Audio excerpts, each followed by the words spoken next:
ॐ वर्णिवेशरमणीयदर्शनं मन्दहासरुचिराननाम्बुजं पूजितं सुरनरोत्तमैर्मुदा धर्मनन्दनमहं विचिन्तये।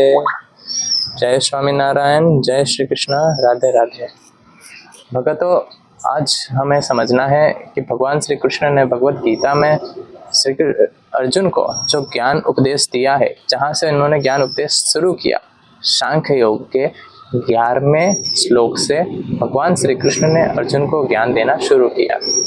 तो हम वहीं से प्रारंभ करेंगे और वहीं से समझेंगे भगवान श्री कृष्ण क्या कहना चाहते हैं अर्जुन को। उसके आगे जो अर्जुन विषाद योग प्रथम अध्याय में जो कुछ भी हुआ वो सब हम शॉर्ट में समझ लेंगे श्लोक के साथ। तो 11वां श्लोक भगवान ने कुछ इस तरीके से कहा है। दूसरे अध्याय का नाम है सांख्य योग और उसमें 11वां श्लोक भगवान कहते हैं, श्री भगवान उवाच अशोच्यानन्वशोचस्त्वं प्रज्ञावादांश्च भाषसे गतासु न गतासूंश्च नानुशोचन्ति पंडिताः। इसका अर्थ कुछ इस तरह होता है, अशोच्यानन्वशोचस्त्वं, आप, त्वम का मतलब वो आप उनके लिए शोक कर रहे हैं जिनके लिए शोक नहीं करना चाहिए। अशोच्यानन्वशोचस्त्वम, जिनके लिए नहीं करना चाहिए उनके लिए आप शोक कर रहे हैं। प्रज्ञावादांश्च भाषसे, आप इतने बुद्धिमान और शास्त्रों की बातें कर रहे हैं। अर्जुन विषाद योग में भगवान को जो अर्जुन ने कहे हैं शब्द, वो कुछ शब्द इस तरीके से थे कि अगर हम ये काम करते हैं कि हमारे गुरु को मारते हैं, हमारे वडीलों को मारते हैं, हमारे स्वजनों को मारते हैं, हत्या करते हैं, तो इससे हमें अनिश्चित काल तक नरक भोगना पड़ेगा। घर की स्त्रियां दूषित हो जाती है, वर्ण संकर पैदा होते हैं, विचार बढ़ जाता है, कुल का नाश हो जाता है। ऐसी सब शास्त्रों की बातें अर्जुन ने श्री कृष्ण भगवान से कही थी अर्जुन विषाद योग में। और अपना जो धनुष्वान है वो रख के पीछे वाले सीट पर जाके बैठ के कि मैं युद्ध नहीं कर सकता। उसके बाद भगवान श्री कृष्ण ने सांख्य योग दूसरे अध्याय में 11वें श्लोक से, इस श्लोक से भगवान ने ज्ञान देना शुरू किया कि कैसे वो बैठ गए तो वो उन्हें खड़ा करके ज्ञान देना चाहते हैं कि आप योद्धा हो, आपको कर्म क्या करने चाहिए। वो सब गीता का ज्ञान पूरा सार यहाँ से शुरू होता है। तो उसके पहले श्लोक में भगवान श्री कृष्ण उनको कहते हैं कि अशोच्यानन्वशोचस्त्वम, आप बहुत उनके लिए शोक कर रहे हो जिनके लिए शोक नहीं करना चाहिए।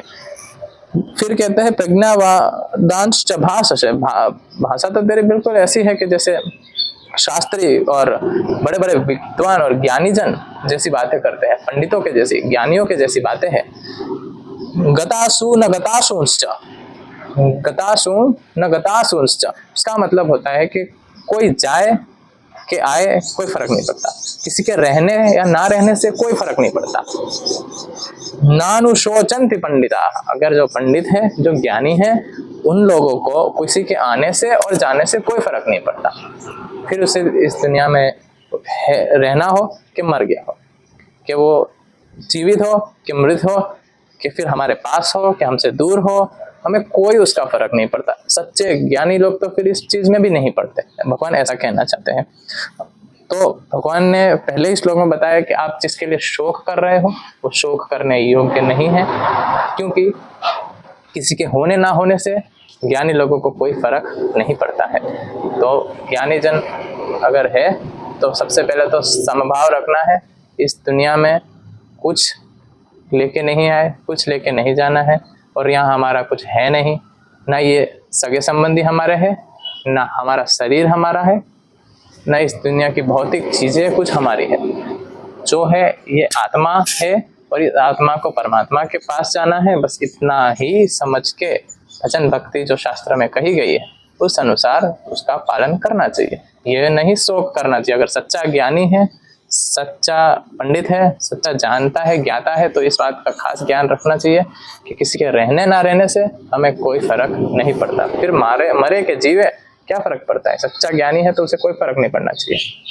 भगवान श्री कृष्ण पहले श्लोक में यही कहना चाहते हैं। और मैं कुछ आगे की बातें अभी से नहीं कहूँगा, हम आगे का श्लोक दूसरे 12वें श्लोक में जो भगवान ने कहा है वो आगे समझेंगे। आज के लिए फिलहाल इतना ही। जय स्वामीनारायण, जय श्री कृष्ण।